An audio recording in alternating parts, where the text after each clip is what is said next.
ጓደኛ ማቾች ናቸው። ሁለቱም ተመሳሳይ ጥያቄ አምላካቸውን ጠይቀውታል።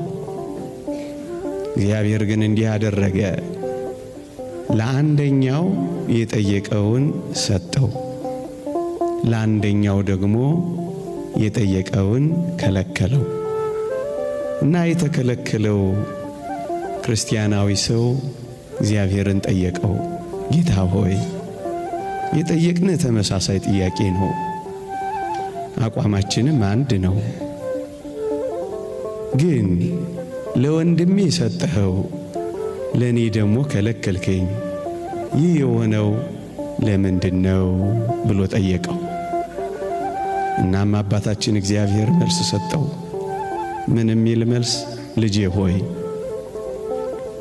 ለሱ በከለክለው ይጠፋብኛል፣ አንተን ደግሞ ብሰጥህ ምን ትሆንብኛለህ? ትጠፋብኛለህ። ላንተ የከለከልኩት እንዳትጠፋብኝ ብዬ ነው። ለሱ ደግሞ የሰጠሁት በከለክለው ይጠፋብኛል ብዬ ነው። እናም ለሁለቱም መስጠትንም ማዘግየትንም እግዚአብሔር የሚያደርገው ለሁለቱም ጥቅም ሲል ነው። ወገኖቼ እግዚአብሔር በጊዜው ጠይቃችሁት አሁን እየሰጣችሁ ካልሆነ እንዳንጠፋበት ብሎ ነው።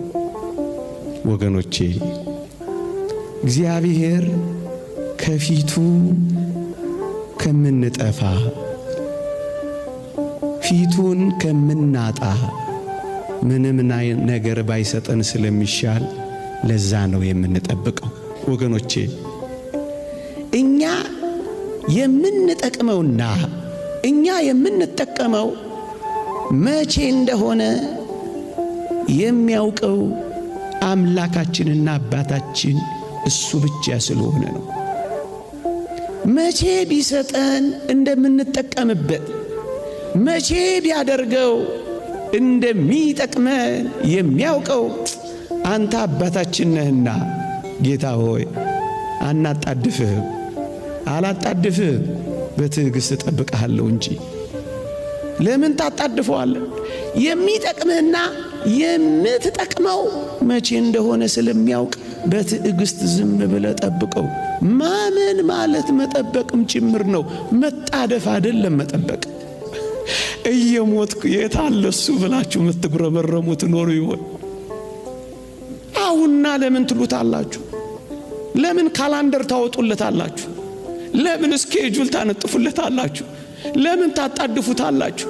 ለምን እጁን ይዛችሁ እየመራችሁ ልታሳዩ ትሞክራላችሁ? ስትታመሙ ወይም ስትቀበሩ ሊመጣ ይችላል። ለቀብር ስትሄዱ ወይም ቀብር ሆኖ ተቀብራችሁ አንድ ቀን አይደለም 4 ቀን ሲሆነው ሊመጣ ይችላል።